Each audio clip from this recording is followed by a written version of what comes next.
রাষ্ট্রীয় প্রথম বিদেশ সফর শেষে প্রধানমন্ত্রী তারেক রহমান দেশে ফিরেছেন এবং সেই দেশে ফেরার পরে বিমানবন্দর এলাকা তিনি ত্যাগ করছেন এবং আমরা সেই দৃশ্যই আপনাদের সামনে তুলে ধরার চেষ্টা করছি। ঠিক যেই রাজধানীর হযরত শাহজালাল আন্তর্জাতিক বিমানবন্দর, সেই বিমানবন্দরে তিনি 7:45 অবতরণ করেছেন।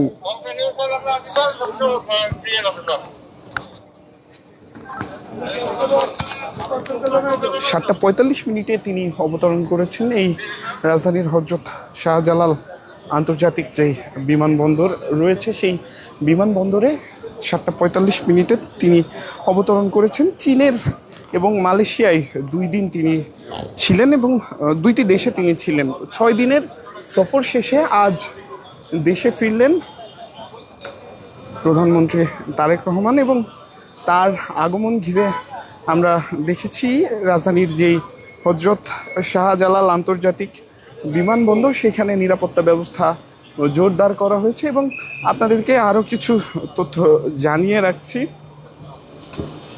মূলত তিনি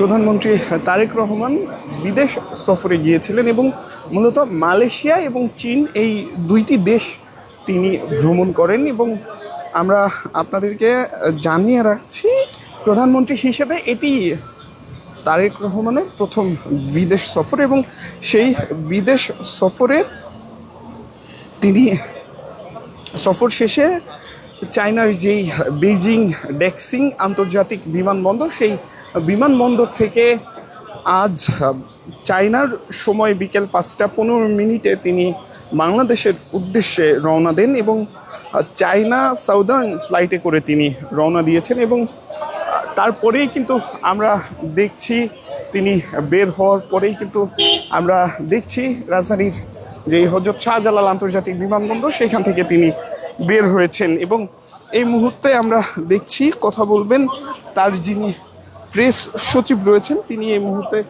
কথা বলবেন। আমরা সে কথাটা আপনাদেরকে একটু শোনানোর চেষ্টা করব।